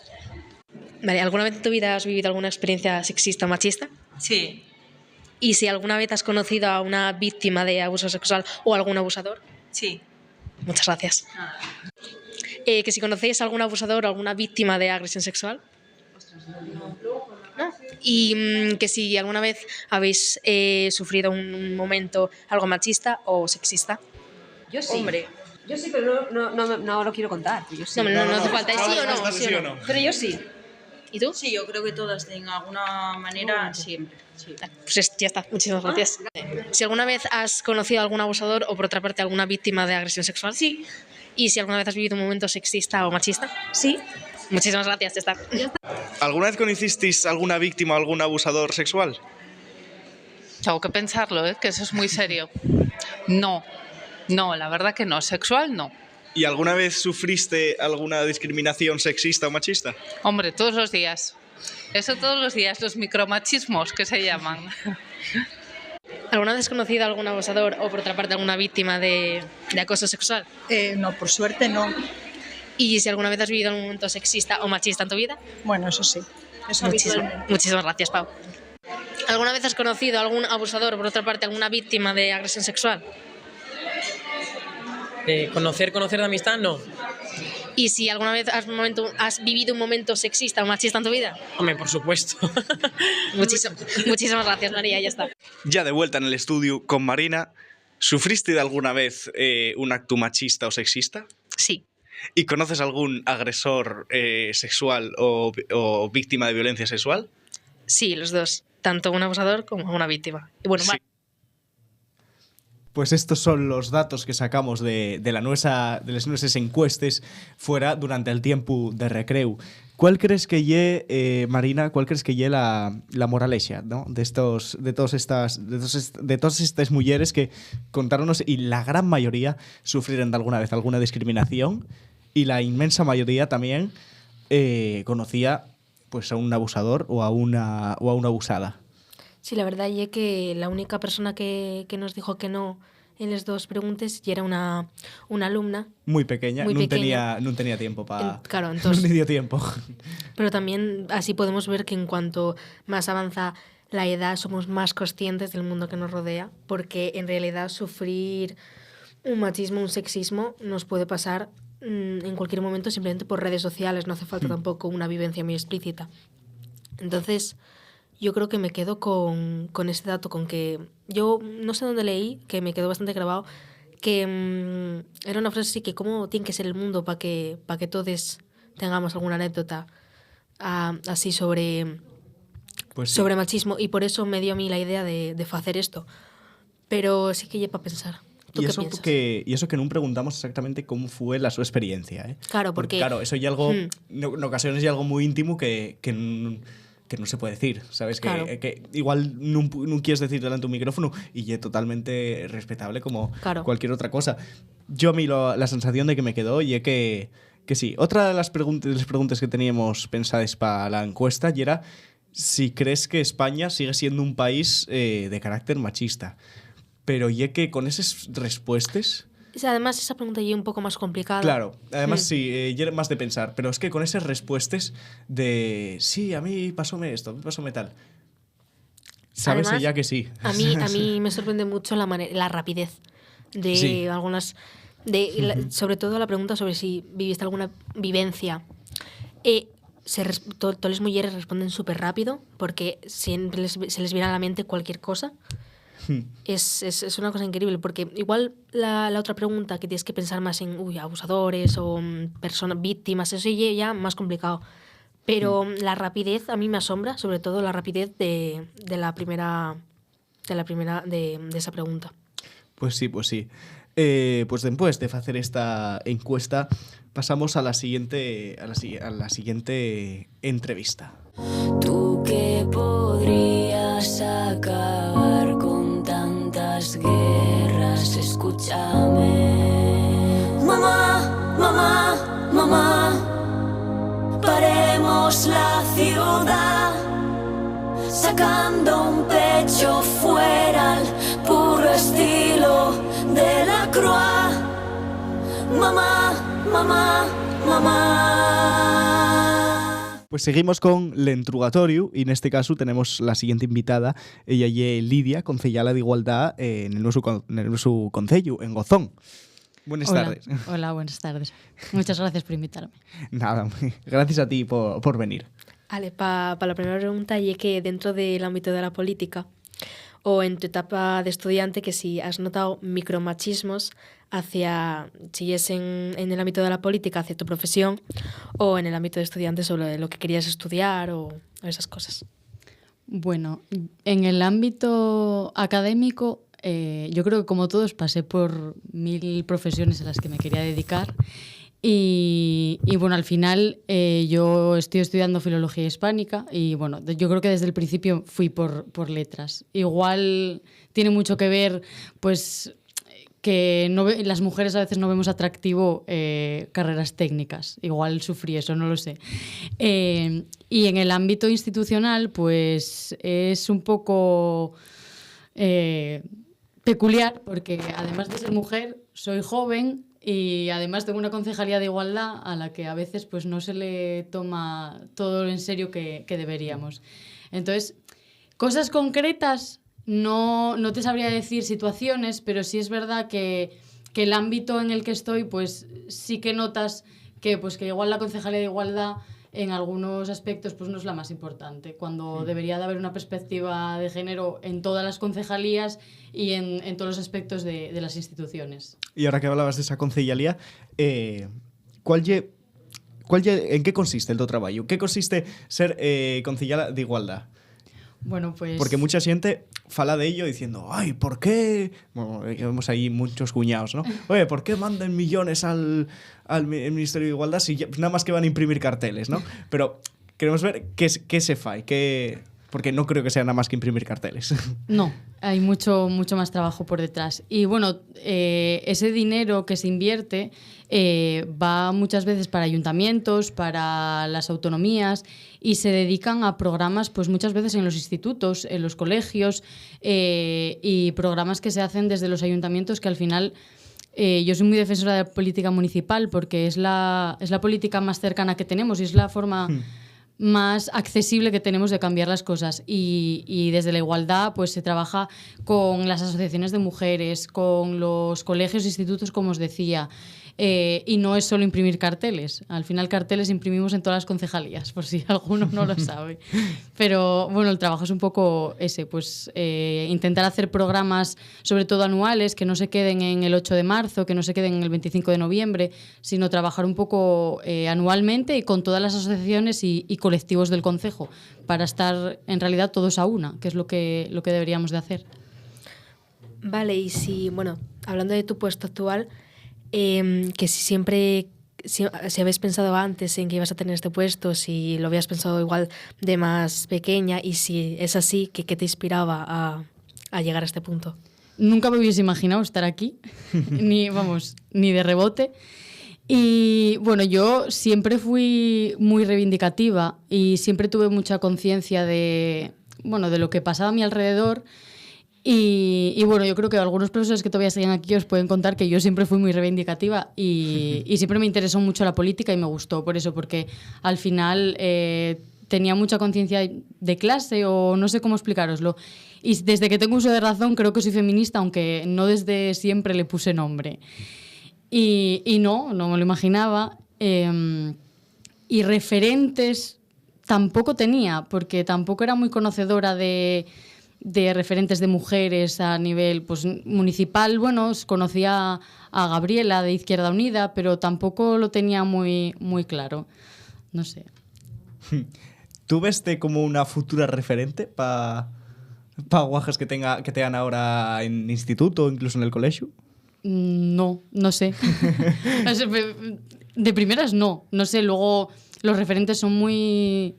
Bueno, no se sabe, igual alguien me ve y puede pensar que puede llegar hasta aquí, pero no creo que yo sea referente, no sé. Bueno, a mí sí que me inspiras un poco. Tengo que decirlo. Ni siquiera sabía que me conocíais. Y bueno, ya para terminar, la pregunta que siempre hacemos en este programa, que ¿cuál es la tu palabra favorita del asturiano? Bueno, pues antes os dije una, que lle folixa, porque creo que no hay una palabra en castellano que signifique todo lo que significa esa familia. Y como estamos en el 8 de marzo, me voy a permitir la licencia de decir otra, que lle mulleres. Igual que... Bueno, sí. Sigue tú. Bueno, pues muchas gracias por venir. Ahora vamos a decir un dato que siempre hacemos al final de cada entrevista. Tú ya es libre de decir lo que quieras al escuchar este dato. Vale. Bueno, voy a dar un dato y luego una noticia que me llamó así a mí la atención. El dato es que, bueno, siempre hay una pregunta así de a los hombres también nos violan, a los hombres también nos matan, y venía a daros el dato de que el 97% de los casos en agresiones sexuales y en violencia sexual son de hombres. Y dentro de ese 97%, el 15,6% es de menores de edad. Nada, es un dato que llama mucho la atención, el 97% es muy grande.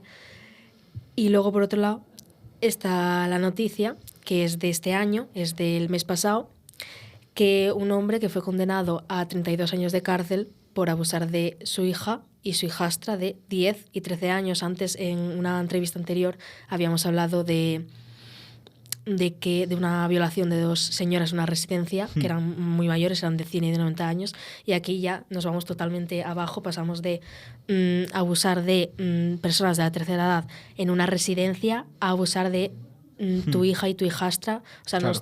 nos encontramos en un punto, o sea, para que veáis que estoy hablando de España y que estoy hablando de este año, y no estamos tranquilas ni en residencias ni en nuestra propia casa. Y es para pensar. Bueno, yo sobre el tema de la sexualidad y las violaciones, creo que es la tarea pendiente que tenemos ahora mismo. Esta que llaman cuarta ola del feminismo, creo que el centro de ella tiene que ser la violencia sexual. Y tenemos un problema, bueno, con esos datos, gordísimo, porque es así, o sea, tanto se violan mujeres de la tercera edad o niñas o adolescentes. Y lo que tú dices, no estamos seguras en ningún entorno. Somos susceptibles de sufrir violencia en cualquier contexto.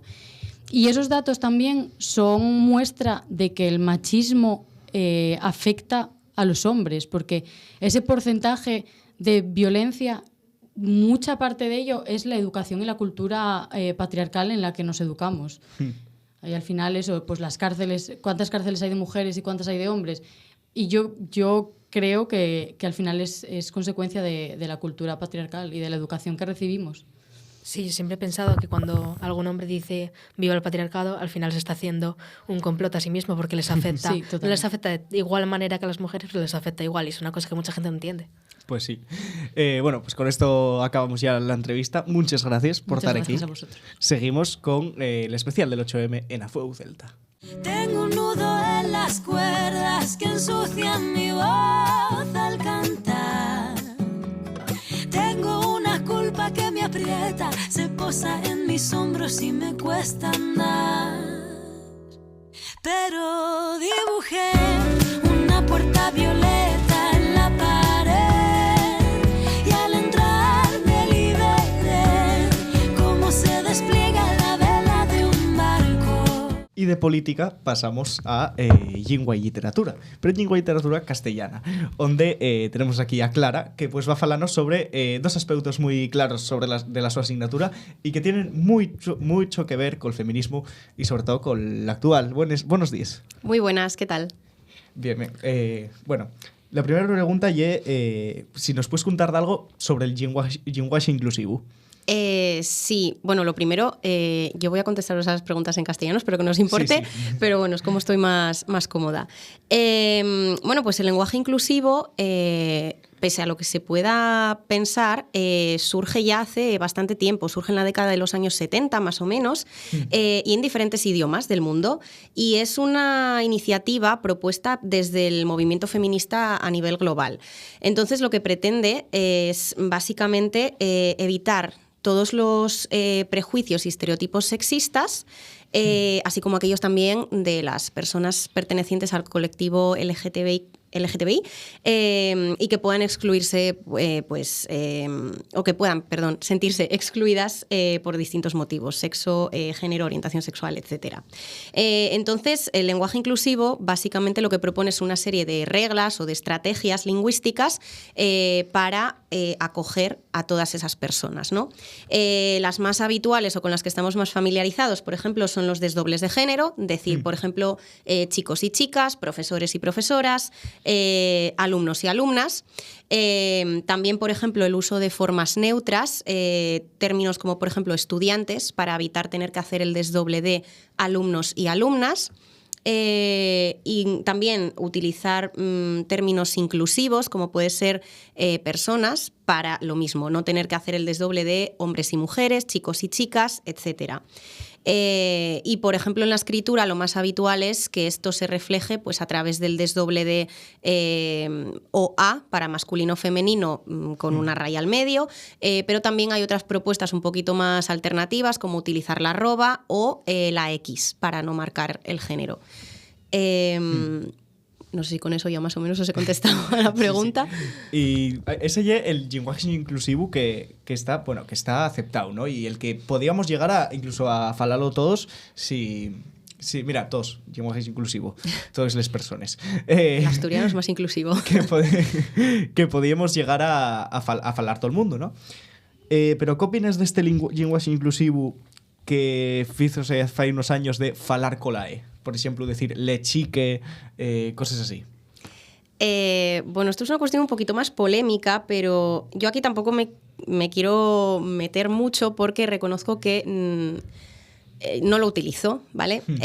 Pero lógicamente comprendo a las personas que sí lo utilizan porque sienten lógicamente la necesidad de utilizarlo. En realidad, este sistema de la E o de utilizar los pronombres neutros con la E, pues surge para aquellas personas que no se identifican con el binarismo masculino-femenino para género y por lo tanto no se identifican tampoco con los pronombres él o ella. Entonces, sienten la necesidad de, digamos, adaptar un poco el lenguaje a su propia situación y de ahí surge este uso de la E. Entonces, pues lo dicho, sí es verdad que yo a lo mejor estoy en una situación privilegiada de pues no tener disforia de género y no necesitar utilizar este pronombre, pero lógicamente me parece perfecto que la propia lengua haya desarrollado esta estrategia y que esa gente pues pueda identificarse con un pronombre, ¿no?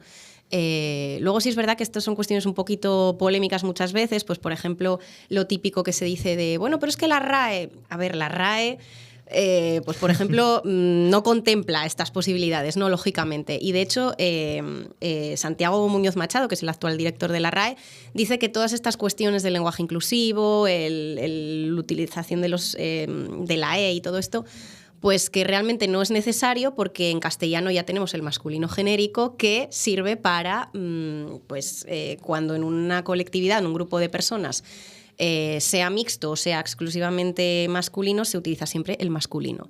Y con eso todos deberíamos sentirnos incluidos y pues como su uso está tan extendido, pues realmente la RAE dice que, pues que estas cosas que no procede debatir sobre ellas siquiera. Sí, fíjate, ¿no?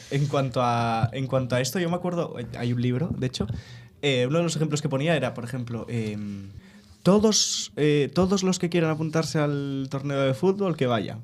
Entonces van las niñas también y dicen, no, pero no podéis porque era todos en plan tal. Pero luego, al final de la clase, dice la maestra, bueno, todos al recreo. Y las niñas se quedan sentadas. Claro, esto sí que es verdad que lo tenemos muy arraigado. ¿Cuál es tu opinión personal? ¿Tú crees que deberíamos cambiar nuestra forma de hablar a este lenguaje inclusivo o deberíamos quedarnos en lo que dice el RAE? Bueno, a ver, yo soy profe de lengua y va a quedar muy feo lo que voy a decir, pero creo que en este caso no tenemos que hacerle caso a la RAE. Y por suerte, los hablantes y en general, pues el uso que nosotros hacemos de la lengua siempre está muy por delante de la gramática y de las normas escritas. Entonces, en ese sentido, vamos, pues eso, un paso por delante. Y yo creo que sí que tenemos que hacer los desgloses y utilizar el lenguaje inclusivo porque pues al final estaríamos dejando fuera a un grupo de personas que pues eso puede llegar a no sentirse identificado en cierto momento y no reaccionar o no participar de ciertas actividades por pensar que no se le está incluyendo. Entonces sí que deberíamos utilizarlo. Sí, es verdad que además yo me he encontrado con mucha gente que defiende a la RAE y después utiliza el aiga, por ejemplo. Así que ¿Cómo? Aiga. Aiga. ¿Nunca lo viste? No. O que dice concreta y esas cosas, ¿no? También. Pues, almóndiga. A defender la RAE completamente, no parcial. Otra pregunta que tenemos es que si podrías falarnos de las principales escritoras que durante la historia han sido silenciadas. Sí, a ver, y de hecho me alegra mucho que me hagáis esta pregunta porque es una cuestión que a mí personalmente me interesa mucho. Y sí es verdad que cuando yo era estudiante, tenía vuestra edad, estaba en el instituto, nunca me había preocupado por ello, ni siquiera casi en la universidad, hasta que realmente cuando empecé a interesarme por ello fue cuando estudié el máster de profesorado, porque teníamos que, bueno, nuestro trabajo final era hacer una programación didáctica. Yo la orienté para cuarto de la ESO y me puse a mirar libros de texto y demás para inspirarme y me di cuenta de que prácticamente los libros no recogían casi a mujeres escritoras, ¿no? Entonces ahí, bueno, digamos que esa etapa correspondió un poco con mi despertar feminista, entonces, bueno, eran cuestiones que en ese momento me estaban interesando mucho y empecé a indagar por ahí y de hecho, pues mi trabajo fin de máster fue precisamente sobre las escritoras olvidadas en nuestra literatura, ¿no? Entonces, Bueno, simplemente por recopilar así algunos datos relevantes, mencionar que la presencia de mujeres en los libros de texto actualmente ronda el 7%. Da igual la especialidad, pero ronda entre el 7 y el 10%, lo cual es, es ínfimo, ¿no? Ese número. Sobre esto hay estudios muy interesantes de Ana López Navajas, por si a alguien le interesa el tema más bibliográfico, que es profesora de lengua castellana y literatura, investigadora de la Universidad de Valencia y que se dedica precisamente a reivindicar a todas estas mujeres y a darles visibilidad en los temarios, concretamente de lengua castellana y literatura, ¿no? Y ya, por contestaros un poquito más concretamente a la pregunta, casi podríamos decir que cualquiera de las escritoras de nuestra literatura ha estado históricamente silenciada, ¿no? Porque si nos paramos a mirar pues, los manuales de literatura o los libros de historia o de cualquier otra materia, están todos escritos siempre por hombres. Entonces, en ese sentido, es hasta lógico que siempre se hayan centrado más en los escritores masculinos, ¿no? Pero bueno, por mencionar así algunas de las más importantes, algunas de las que estudiamos también en clase, en la materia de lengua, en primer lugar yo destacaría La Sin Sombrero, que es esa generación de mujeres olvidadas dentro de la generación del 27, donde lógicamente tenemos a nombres indiscutibles como el de Federico García Lorca, Rafael Alberti, pero donde también tenemos a mujeres pues como Rosa Chacel, Ernestina de Champurcin, tenemos a la pintora Maruja Mayo, a Concha Méndez, María Zambrano, la filósofa, y por ejemplo también tenemos ahí a Carmen Conde, que fue la primera mujer académica de la RAE, de la Real Academia Española, que ingresó en 1978. Luego también un poco dentro de esta generación, de este movimiento, de esta época, cabe destacar que muchas grandes intelectuales se vieron ensombrecidas por sus maridos. Estaban casadas con algunos de los integrantes de la generación del 27 y ellas quedaron un poquito desplazadas. Tal es el caso, por ejemplo, de María Teresa León, que estaba casada con Rafael Alberti, o Zenobia Camprubí, que era la mujer de Juan Ramón Jiménez y que de hecho traduce y corrige prácticamente la totalidad de la obra de su marido. Y esta es una labor que nunca se le ha reconocido, cuando ella muchas veces tuvo que incluso renunciar a compromisos personales y a trabajos propios para revisar la obra de su marido. Pero claro, aquí Juan Ramón Jiménez es el gran autor que ganó el Nobel, entonces pues bueno, esta mujer siempre estuvo un poquito ensombrecida por él, ¿no? Tenemos muchos más ejemplos, por mencionar así algunos que me parecen bastante vistosos o llamativos. Está también, por ejemplo, la periodista, poeta y experta en Derecho Concepción Arenal, que en el siglo XIX pues bueno, llevó a cabo una importante labor, ¿no? Y ella siempre tuvo muy claro que quería dedicarse al derecho y a los 21 años pudo asistir como oyente a la Facultad de Derecho, ¿no? Por primera vez. Lo que pasa es que lo tuvo que hacer disfrazada de hombre.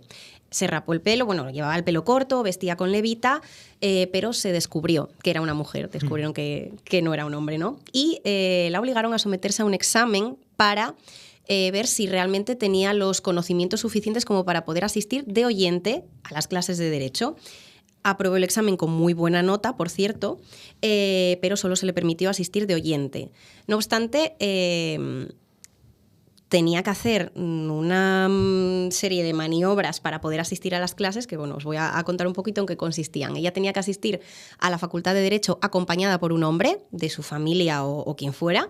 A la entrada de la facultad la recogía el bedel, la llevaba a una sala donde tenía que esperar sola a que viniera el profesor de la materia en cuestión a recogerla y llevarla al aula, y en el aula ella se sentaba separada de sus compañeros varones. Con lo cual, bueno, a mí me parece bastante humillante, la verdad, que no le permitiesen asistir a las clases como una más y que además tuviera que ir siempre acompañada de un hombre, como si ella no tuviera la suficiente autonomía, ¿no?, como para ir sola a clase. Y por supuesto nunca obtuvo el título de Derecho, aunque era una experta en la materia. No sé si me estoy explayando mucho, pero bueno, simplemente antes de terminar, un par de autoras más que me parece que son bastante bueno, dignas de mención, como por ejemplo Carmen de Burgos, que está considerada la primera mujer periodista en la historia de España y también la primera corresponsal de guerra. Fue toda una adelantada a su tiempo, lo que pasa es que tuvo que enfrentarse, como no, al descrédito de sus compañeros varones. De hecho, pues la criticaron bastante cuando publicaba una columna semanal en el Diario Universal bajo el seudónimo de Colombín, que es con el que pasó a la historia.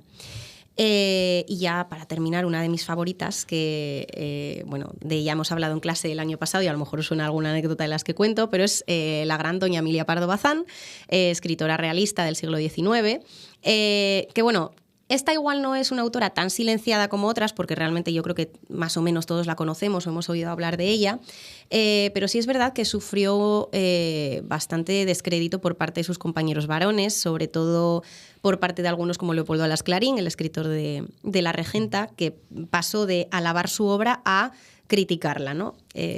Pero hubo, digamos que un motivo que generó toda esta crítica que recibió la autora, que fue su intento de ingresar en la RAE. Qué atrevimiento para una mujer en esta época, ¿no? Querer ingresar en una institución como la Real Academia Española. Entonces, pues bueno, a raíz de esto, sí es verdad que ya empezó a recibir muchísimas críticas, pero como no podían criticar su intelecto, porque realmente era, vamos, ahí no podían decir nada malo sobre ella, se dedicaban a criticar su físico y le decían cosas como que las posaderas de doña Emilia no entrarían en el sillón de la RAE. Entonces, bueno, no es nada nuevo, las mujeres, por desgracia, históricamente sí hemos recibido estos ataques a nuestro físico, pero que una mujer como ella tuviera que hacerlo, pues la verdad es bastante triste. No obstante, doña Emilia tenía respuesta para todo, por suerte, y hay pues una contestación célebre, ¿no?, que les había dado a todos estos señores, que os voy a leer, es la siguiente, y ella dijo: si los señores académicos no quieren verme entre ellos porque dedican las sesiones a contar chistes verdes, cometen un error, yo me los sé buenísimos. Y bueno, como he mencionado antes, pues tendríamos que esperar luego hasta 1978 hasta que Carmen Conde pudo entrar por primera vez en la Real Academia Española. Fíjate que hablamos de más de 100 años. Por eso sí que le costó a la RAE. Sí. Aquí queda también el debate de si ella fue una adelantada a su tiempo o si la RAE se retrasó en el tiempo, ¿no? Que tenían ya que haber aceptado en ese momento, pero ya no lo pospusieron hasta el 78. Bueno, yo creo que un poco la mezcla de las dos. La sociedad de la época igual no estaba preparada para alguien como Emilia Pardo Bazán, que era una mujer de armas tomar, la verdad.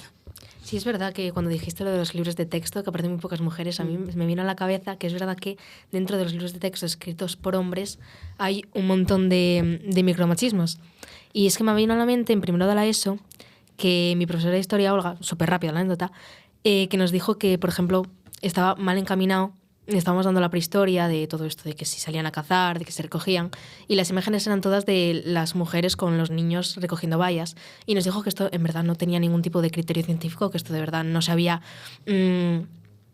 sabía con exactitud, porque no se habían encontrado restos que dejaran a las mujeres solamente pues con sus bayas, sus niños, y a los hombres cazando, sino que incluso había mujeres que se las encontraba con heridas de haber cazado. Y nada, me sorprende mucho que aún así, que primero de eso fue hace 5 años. Al nada. final el arte es un reflejo de una sociedad y cómo, esos dibujos no dejan de ser arte. Y cómo la misoginia y el machismo nos cambia la mente al nivel de una cosa que enseñamos que no tiene igual nada que ver. Y bueno, después de esta reflexión, íbamos a preguntarte sobre que mujeres que sus maridos les hayan pues, robado obras, que eso pasa también mucho en la ciencia. Y en el arte. Y en el arte, y en todos lados. Si sabes de alguna así, pues una mujer muy famosa que su marido se ha llevado el crédito de ella. Sí, la verdad es que hay bastantes casos, sí, conocemos bastantes casos de autoras cuyos maridos les robaron la obra, pero si tuviera que contar solamente uno, el más sangrante de todos me parece el de María Lejárraga, que es una escritora de finales del 19, principios del 20, de hecho ella murió en 1974, y es una mujer de la que seguramente la mayoría de la gente no ha escuchado hablar nunca, y de hecho hasta hace relativamente poco se pensaba que la mayor parte de su obra no era suya, sino que había sido escrita por su marido, por Gregorio Martínez, que era quien firmaba sus obras, ¿no?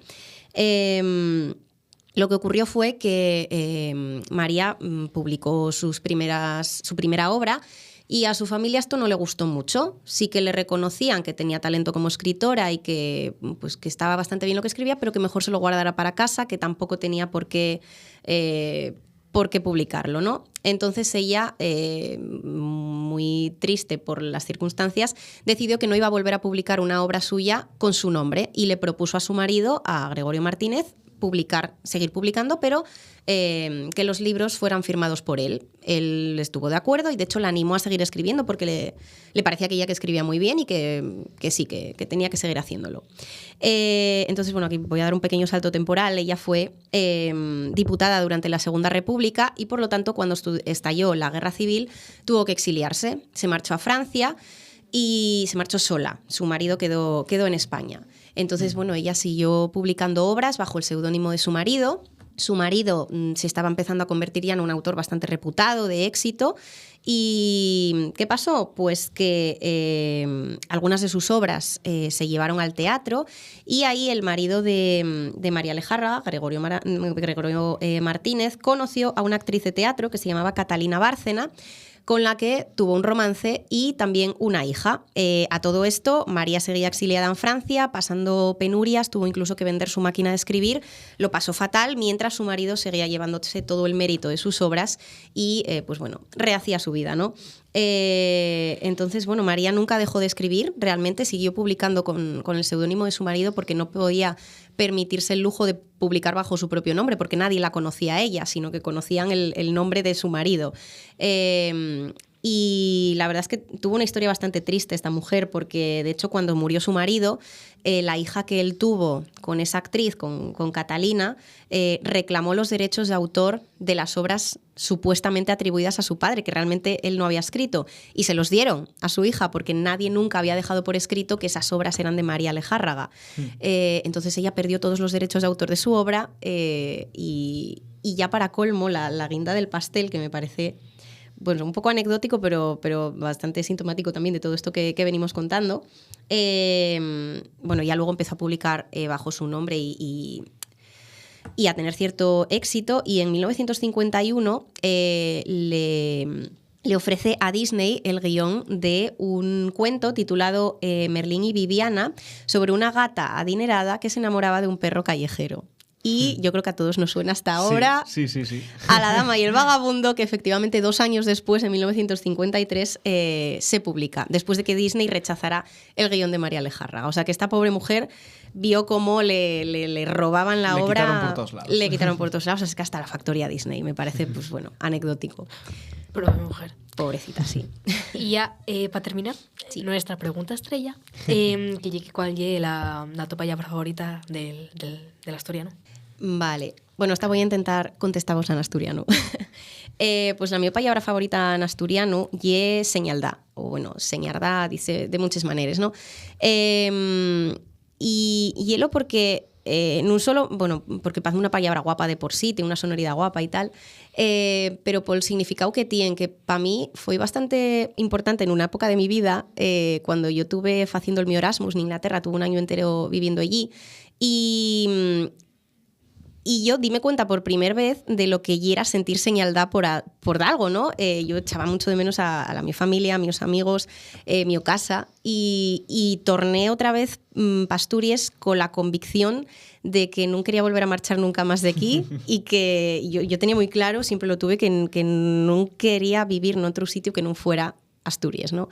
Entonces, por eso me parece, bueno, importante esta palabra para mí, porque yo donde tengo todo lo que quiero y como dice el cantar de Felpeyu, y donde soy quien quiero ser. Entonces, por eso ye. Qué bonito. Muchísimas gracias, Clara, por estar aquí hoy con nosotros. Gracias a vosotros por invitarme. Nada. Bueno, no tenemos noticia, ¿no? Bueno, sí, que si queréis, bueno, sí. digo alguna. Venga, estamos en todas las entrevistas, de momento estamos diciendo al final una noticia, un dato sobre sobre consecuencias del machismo en España, ¿no? Y queremos, bueno, tú puedes sentirte libre de decir lo que quieres, lo que quieras a partir de este dato. Me guardé una noticia de este año, también estoy como poniendo un poco cara a todos los números que vemos a veces en noticias y todo esto, y hubo una una noticia que destacó sobre todo que lle de este año, de enero, si no voy mal, que lle que condenaron a un hombre de 32 años por agredir sexualmente a su hija de 6 meses. Y no me acuerdo dónde ocurrió. 6 meses. Me parece que era Madrid, ahora mismo no lo sé, pero en otras entrevistas habíamos visto, que ya lo he repetido un par de veces, pero para que se entere nuestra invitada, que hubo un asalto sexual también en una residencia en la que violaron a una mujer de 100 años y otra de 90. Madre mía. Y después hemos comentado así también cosas, pero para que veáis que lo que repetí antes, no estamos seguras en residencias, no estamos seguras en nuestra propia casa y tampoco estamos seguras siendo bebés de 6 meses. Pues sí. Cuando un bebé de 6 meses es más pequeño que mi brazo. Bueno, más o menos. Bueno. Sí, no, la verdad que es tremendo. Cuando escucho noticias así, yo pierdo la fe en la sociedad en general, la verdad, porque es que es aberrante totalmente. Horrible. Pero bueno, creo que Pues sí. no hay nada más que comentar porque la noticia Ya, habla por sí sola. Se sirve sola. Sí, no hay nada que decir. No fue falta condenarlo porque ya se condena él solo. Así que bueno, pues pasamos a la siguiente y última entrevista de este especial 8M en Afueu Celta. Cambia el papel de princesa por de dueña. Ese cordel que te aprieta y un cordal. Escapa monte arriba, mira el agua correr. No necesita ruedas ni molinos. Tengo bajo los pies la misma revolución que tú. Y vamos ya con la cabera entrevista de este especial 8 de marzo na Fueu Celta, donde tenemos pues a una persona bastante conocida para mí, ¿no? Ella es Natividad, ella es la mi abuela, y vamos a preguntar un poco pues sobre en el apartado de los inicios del feminismo, ¿no? Cómo entamó, cuándo se enteró ella y por la su experiencia, claro. Buenas tardes. Buenas tardes. Bueno, la primera pregunta y que cómo viviste tú el machismo en la tu infancia y en tu infancia. Sería muy largo de contar. Cuenta. Pues, en mi casa, donde yo nací, vivíamos 10 personas. Mi madre, mi abuela y yo, 4 hermanos, mi padre, mi abuelo y un tío soltero. Y como comprenderás, mi infancia, lo que es mi infancia hasta los 11 años, fue muy guapa, pero a partir de los 11 y los 12 fue dura. Fue dura porque en realidad yo tuve que hacerme cargo con 13 años de una casa con 7 hombres. Entonces, porque mi madre y mi abuela, que eran el apoyo, pues estaban por circunstancias de salud en el hospital. Entonces yo tuve que hacer frente, pues sería en el 62, a una casa con 7 hombres. Y por supuesto que de aquella no había ninguna ayuda. Solamente tuve que arrear yo. Lloré mucho, me estoy emocionando al recordarlo. Porque no sabía hacer las cosas, no tenía nadie. Me acuerdo mucho de mi madrina de bautismo, que fue la que me ayudó, que era una cuñada de mi madre, pero sí que lo pasé muy mal.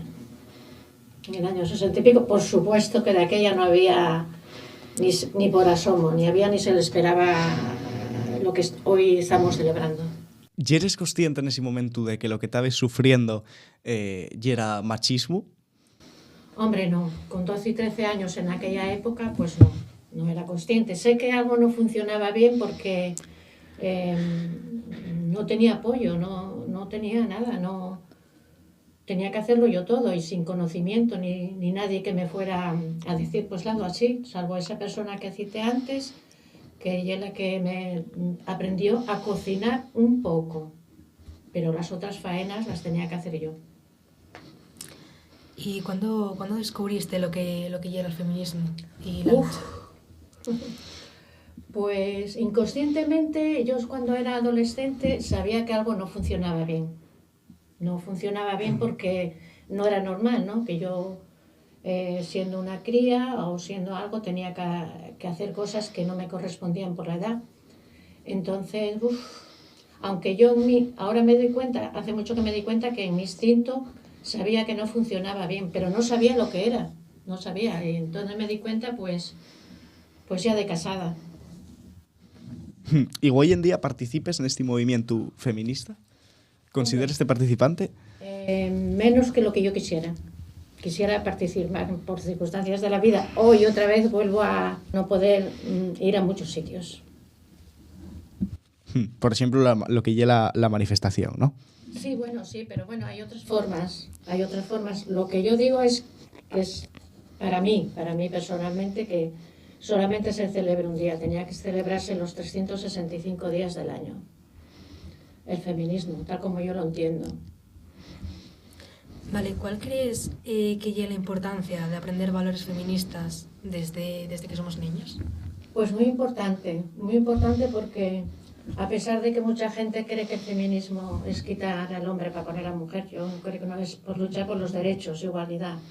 Da lo mismo, yo siempre digo que igual que un hombre puede hacerlo de todo menos parir y dar la teta porque es la naturaleza, es la igualdad, A uno se le dará mejor una cosa, a otro se le dará mejor otra, pero es la igualdad. Es la igualdad lo que es, las faenas repartidas.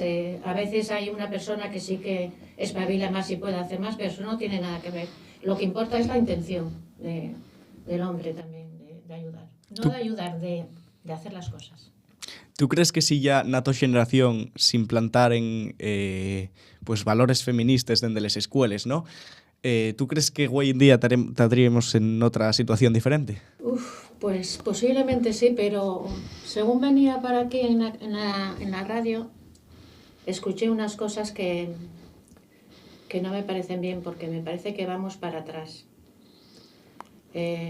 No lo sé, no puedo saber pero algo mejor estaríamos a día de hoy. Y ya para terminar, que ya la pregunta que hacemos a todos los invitados, como ya sabes, aquí Nati ye oyente número 1 del podcast, hay que decirlo. ¿Cuál es la tu palabra favorita del asturiano? Mujeres. Muy acorde con el día. Bueno, pues ha sido precioso, muchísimas gracias por acompañarnos hoy. Y ya por último, voy a comentar aquí entre entrevista y entrevista.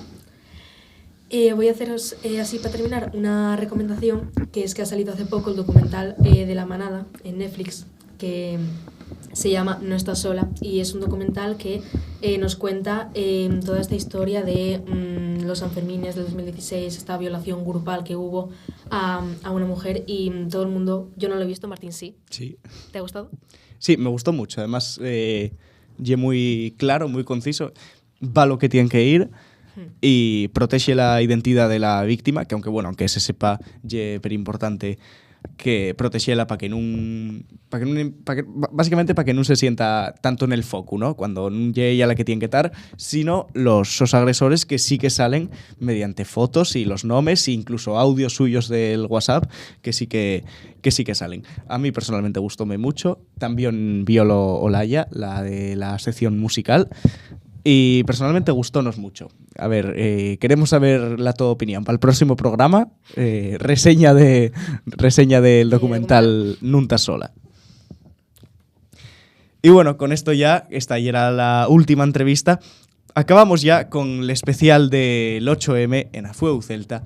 Esperamos vos prestara mucho, ya que lleva mucho trabajo detrás. Podéis estar de acuerdo en muchas cosas, podréis no estar tanto de acuerdo en otras, pero lo indudable es que esto es uno de los grandes problemas, sino el gran problema de los países desarrollados en este siglo XXI. También darles gracias a todos los invitados, a Nati, a Sergio, a Clara, a Carmen, a la concejala de Igualdad, a todos por darnos la oportunidad de hacer este programa, que también un poco sin ellos, sin estos invitados, no sería posible un programa tan grande. Muchas gracias, somos Afueu Celta y vémonos en 15 días. Afueu Celta, un podcast asturiano entamado por 5 collacios. Presentado por Martín Peña y grabado por Pablo Granda.